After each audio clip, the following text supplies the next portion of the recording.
Good afternoon, Australia. It's Will and Limo in your ears for another hour. And, well, this hour, Limo, the Olympic coverage has been filled with experts who know their sport back to front. And then there's Sonia Kruger. We'll explore some of Tina Sparkle's finest moments of the Games in about 20 minutes. And we also give you the chance to win a brand new compact laptop computer just by sending us your funny sports photos. But up next, there are a lot of famous fives. The Jackson Five, the Jurassic Five, and, of course, there was the famous five. And let's not forget the Ben Folds Five. Well, Ben had to downsize the five, but he has a new album coming out, and he's going to tell us all about it up next. And, of course, you can call us anytime about anything on 1-333-53. Triple M. Sam Mack, fire up the big fake round of applause as we welcome to the studio Ben Folds. Thank you. No, please. Ben, thanks for coming in, mate. New album coming out very soon called Way to Normal. New single out at the moment, You Don't Know Me. Now, when you get you start doing a new album, is this a process that goes over a couple of years? Do you bang it in a couple of weeks? What's the process for you putting something together like that? Most of the time, we just really go into the studio and just start because we're touring a lot. So when we get to the studio, we've got a vague idea of what we're good at that moment. I'm just looking at your track list on Way to Normal. It looks like with some of the songs, you spotted something in the studio and then wrote a song about it straight away. Like you've got Errant Dog. Yeah. Bitch Went Nuts. Yeah. Kylie from Connecticut. Chopping Broccoli, did you get that one? Yeah. Chopping Broccoli. Parts 1, 2, 3, and 4. I like it. Well, you've got Cologne and Before Cologne are two tracks. Yeah. That's some deep stuff, though. It's like, it's poetry, man. Yeah, Errant Dog, it's funny you picked that one first because that was the one that I had written a song, I had finished a song, and came into the studio the next day, and the producer's like, "Did you get that song finished? Because we needed to have something to play." And I was like, "Yeah, I think I'm done. I think I'm ready to do it." And he goes, "Okay, we're going to do another one." I was like, "But I don't have another one." He goes, "Exactly. We'll be back from lunch in about an hour. You have something new." and that was Errant Dog. It was inspired by a talk show TV thing, which is the only thing that was in my brain at that moment. Is there any of your lyrics that you don't know what they mean? Because, Yes. quite often, lyrics in songs can be really ambiguous and people say it means one thing to someone and one thing to someone else. Yeah. Is there lyrics of yours that you don't even know what they mean? Someone said, "Explain this line to me. If I would, I'd become a lesbian." I don't know what that means. And yet it seems so self-explanatory, to be honest with you. Yeah. I don't know. It resonates with me. I remember seeing an interview with Noel Gallagher where he said, "Look, for the last time, I have no idea what a champagne supernova is. And can everyone please stop asking me?" He doesn't know. It just came up. Yeah. It inspired me to write a song called Karaoke Supernova a few years later. And it was about this guy I saw in a karaoke bar in Japan who was just freaking out. And that was much more alarming than a champagne supernova. Have you ever sung one of your own songs at a karaoke bar? Oh, God, yes. I was asked to do one time. No way. I just couldn't. I'd start to, and I was like, no. And I just put on Stand By Your Man or something. Yeah. Have you ever been in a karaoke bar where someone else has done one of your songs? No, I haven't. But that's only because of course we know my songs are staples at karaoke bars. But I was only in one karaoke bar. Yeah, right. You mentioned Japan there, and the song Hiroshima off the new album. There's an interesting backstory to that song, isn't there? Yeah, I fell off a stage in Japan. The first song hadn't even started. It was the first show of the tour. And I walked out, and I didn't see the edge of the stage, and I fell head first into the pit and landed on my head. and yeah, it was like, concussion, bleeding everywhere. I was bleeding at the top of my head, my nose, my eye, my mouth. It was just bleeding. I played the whole set.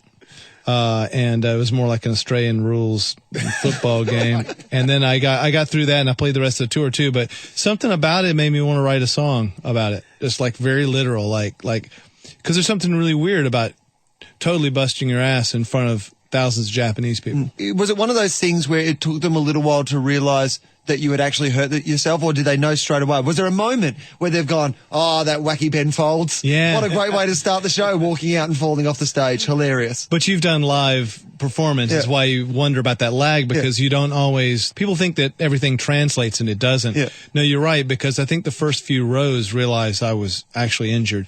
And then the next however many thought that it was a prank. Yeah. And then no one else even knew it happened because little white dude just fell off the stage and that's all I know. You're listening to Will and Limo this afternoon on Triple M. Still to come in the show, Sonia Kruger has done some awesome commentary at the Olympic Games. We'll be exploring that and letting you know about a grand prize that we've got here up our sleeves at the Will and Limo show. We'll tell you all about that in a couple of minutes. But we are joined in the studio by the fabulous Ben Folds. Now, Ben, I'm always fascinated by when people are big in one particular country. You know, Old Man River in Australia's had a lot of success overseas this year. David Hasselhoff, we always hear, massive in Germany. Where are you the most popular? I mean, New York has always been my staple market. That's where, no matter how bad things get commercially, I can always go back to New York. And that's not a bad city to go back to. No. Australia's always been pretty good. I think Adelaide was the first and only territory in the world where I've ever had a number one hit, which is kind of cool. And that was before I lived there. That's why I moved there. Yeah. Adelaide loves Ben Folds. Yeah, and So Adelaide. there's no doubt about it. Well, Ben Folds loves Adelaide. But that is a bit of a tip to anyone listening who wants Ben Folds to come and live in your city. Yeah. All you have to do is get his new single, You Don't Know Me, to go number one in your city, and he is willing to move there. It does not matter how small the city is, where it is in the world, get it to number one and he will move to your town. Or radio stations around the world are taking it off their playlist. Now, Ben, when you're putting together a new album like this, are you at a stage in your career now where you don't mind how it goes as long as you're happy with it? Or do you still sit there and go, oh, the single's out, I wonder where it'll go in the charts, I wonder if people will buy the album? Is that still something that worries you when a new album comes out?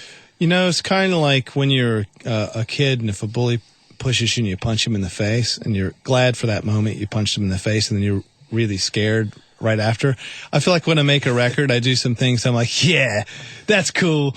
And then about somewhere around mastering date, I start going, oh my God, I'm never going to sell a record of this crap. You get scared. I think it's a delayed thing, which is good because I'm kind of blissfully ignorant and numb to the commercial possibilities while I'm in the studio. And that's been a blessing. And then when it's released, as much as I say I don't care, I always get nervous. Like right now is that time before it comes out, and yeah, I don't know if it's going to flop or do well or whatever. And what I do know is that it can flop and I still have a career now, which is nice. Yeah. When do you get a sense, because you would have trialled a lot of these songs in live performances over the last 6 months, 12 months, do you get a sense from the live performance how successful the album's going to be? Not really, because like when the band started out and we did the song Brick and it was a big hit, that song had been so poorly received live. And in fact, we had pretty well taken it out of the set by the time it was a hit. And so the whole thing was a surprise. And then we kind of didn't put it back in because it just didn't happen. But, you know, with this record, it's been really easy to slot in because it's a real energetic record. So it's gone in and the crowd have almost taken it on as if they're old songs, which is really nice because sometimes you play new songs and it's a little scary. Well, is that scary? Because I know when you go and see a band, like, I mean, if you really love a band, of course you want to go and see some of their new stuff as well. How do you approach when you've got an album of new material or there's stuff you want to try out that people don't know in the audience? What is your approach to that sort of stuff? I mean, there have been a couple tours where I played absolutely nothing old before, and that was okay. But I think it's kind of cooler to play a few old ones. And at that, I don't really bastardize my old material. I usually keep it pretty true to what it is because when I was a kid and I'd go out and see a band and they'd get all cool with the arrangement and you didn't understand the song anymore. That sticks with me, and I just don't. I think if you get sick of the songs, maybe you should just move on, write a song. Now, there'd be lots of musicians and lots of people in other industries who've loved your music over the years and would love to be Ben Folds. But if Ben Folds could be anyone else, if you could have achieved the level of success you've achieved as a musician in any other field, is there something else you would have loved to be really great at? Well, I'm kind of a part-time photographer. I like spending time in the darkroom. So, yeah, I do that. I think really what I probably would have loved to have done, and maybe I'll still do, is large format photography of tornadoes. I'd love to go with storm chasers and get out the 4x5 camera and really properly like portraits of tornadoes. Wow. Oh, you know? have you done anything close to that? No. I mean, I love photographing clouds from the safety of my hotel room. That's always been fun. But I've never had a chance to hop in a car with someone who knows how to navigate them because they're really dangerous. Out in the Midwest, they drop right over your head. I know it'd be tough to book venues and, when you do these sort of things, but could you do some sort of storm chasing tour where you chase storms and then wherever the storm sort of fizzles out, you play there? That's what happened in the music business. It was called chasing airplay. Right. And people used to go, like, as soon as it would happen, they would react to it and they go, oh, we got a big hit in this country. And then they would pull up everything, go, by the time they get there and organize it, it was totally gone. Right. Well, Ben Folds, there is a new album coming out. It's called Way to Normal. The new single is called You Don't Know Me. Ben Folds, thanks so much for coming in, mate. Yeah, thanks for having me.